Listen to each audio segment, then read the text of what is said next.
ultimately you have to make the leap of faith. You say, I need to decide that God really is love and live as if God is. Now let me even think about what does that look like. And I want to bring up another clip here if we could. This is from the movie we watched, Gandhi.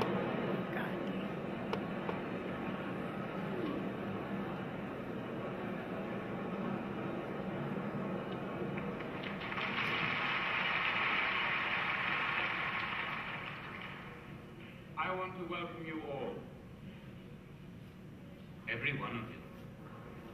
We have no secrets.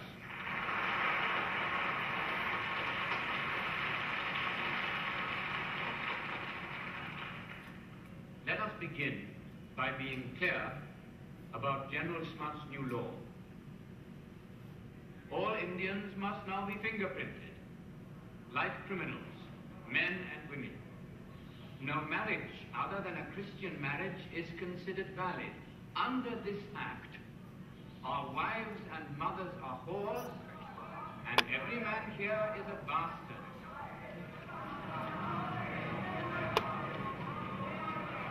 He has become quite good at this. And a policeman passing an Indian dwelling, I will not call them homes, may enter and demand the card of any Indian woman whose dwelling it is. Understand? He does not have to stand at the door. He may enter. I will not allow it. I swear to Allah, I'll kill the man who offered that insult to my home and my wife, and let them hang me. I say, talk means nothing. Kill up your officials before they disgrace one Indian woman. Then they might think twice about such laws. In that cause, I would be willing to die.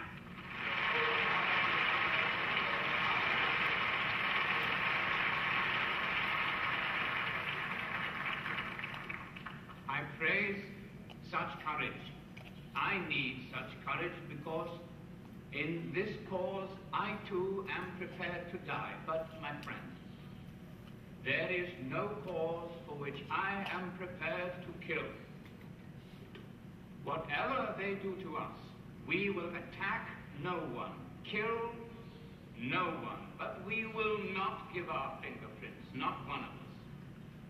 They will imprison us, and they will fine us, they will seize our possessions, but they cannot take away our self-respect if we do not give it to them. Have you been to prison? They beat us and torture us. I said to be... I am asking you to fight. To fight against their anger, not to provoke it. We will not strike a blow, but we will receive them, and through our pain, we will make them see their injustice, and it will hurt, as all fighting hurts. But we cannot lose. We cannot. They may torture my body, break my bones, even kill me. Then they will have my dead body, not my obedience.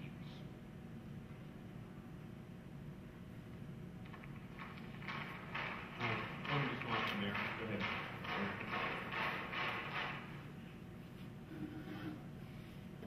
And we watched a clip from this last week where he was talking about the way of Jesus and what Jesus had taught him about turning the other cheek.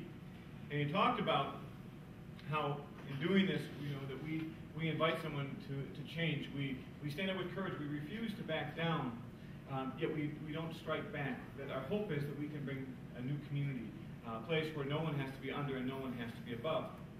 Now, what's interesting to me in the scene, what is he calling people to do in their fighting back?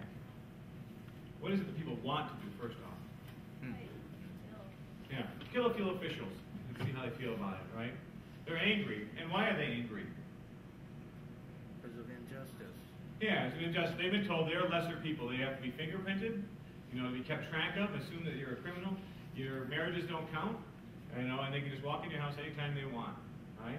He says, well, we're going to resist it, but he says, we want to fight against their anger and not provoke it. Now, I think one of the things we often don't realize is this is an act of faith. This is saying, you know what? Everything everyone says, and all the people in the crowd are saying too, saying, this is crazy, this is not the way you do things, it's not going to work. And I want to think about this in our own lives. When someone really ticks us off, what happens when we fight back with our anger? Yeah, right? We get the Hatfields and McCoys. We go back and forth, right? When is it that the healing actually comes? Somebody refuses to fight back. When one of us finally just backs down and says, you know what? I don't need to fight back. Now, doesn't mean I have to take it, and be told that I'm something less. I refuse to accept that. Saying, but if we fight back, if we use violence, and violence isn't just a fist. It can be our words and the way we do things, the way we treat others. But all it does is bring more pain. Right? He said, what about you in a different way? Now, when he talks about this, he says, you know what? We will not strike a blow, but we will receive them. Who does that sound like? There's a verse in Isaiah where it says, like a lamb led to slaughter, but he did not resist. When you think of the story of Jesus, when they come to take him, there's a song that says, he could have called 10,000 angels, but does he? No. When he goes without striking a blow, he chooses. He knows they're coming. He could have run away. He meets it and invites them to a new way, and he says, God, forgive them. They don't know what they're doing. And this is the way that Jesus invites us to, is to walk the way of the cross. And I'm going to have you skip ahead just a little bit there. There's one that says, I think it's an airplane on it or something like that. Is that right? Actually, I'm sorry. We haven't hit it yet. This is from that passage that says, you're familiar with the old written law, love your friend. It's unwritten companion, hate your enemy.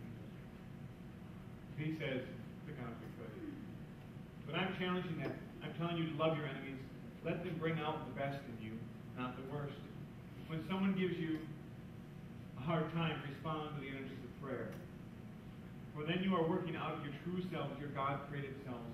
This is what God does. He gives us His best, the sun to warm and the rain to nourish, to everyone, regardless, the good and bad, the nice and nasty. If all you do is love the lovable, do you expect a bonus?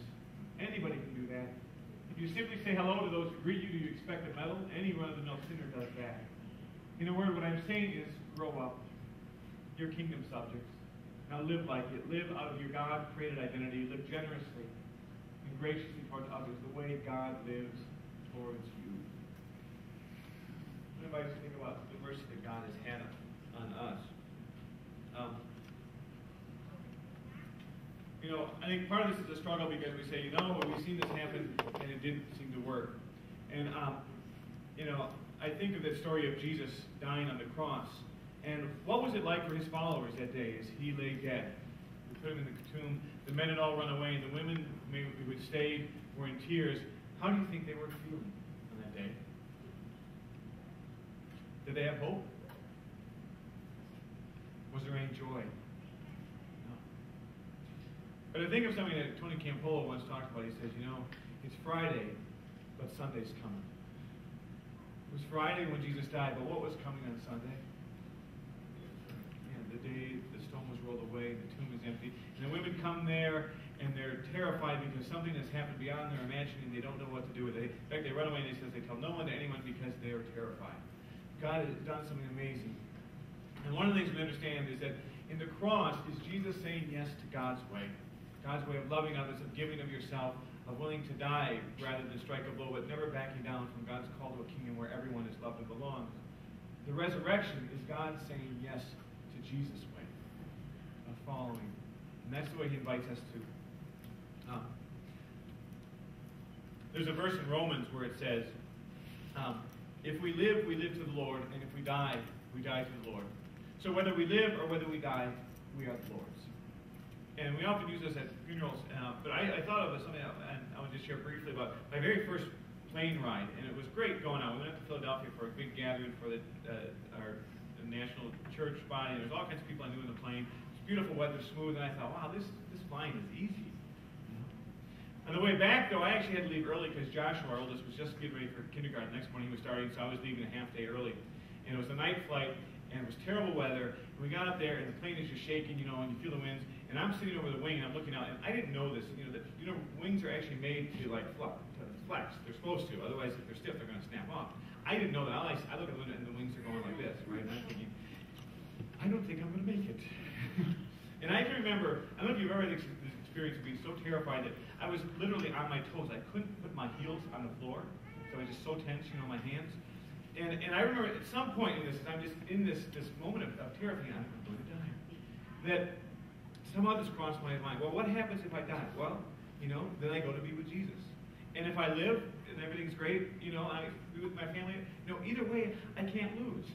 Right? And I can actually remember there was there's something just kind of snapped, wow, I wonder which is going to be. This is kind of exciting. I don't know. Are we going to die? Are we live? Who knows what's going to happen? And I think we forget sometimes there's that joy of trusting, of putting yourself on the stool, taking your feet up off the ground and seeing what might happen, of diving in and going wherever it leads. And I want to invite you today to do that, to take the risk and to dive in, to go wherever it is that God is going to lead us.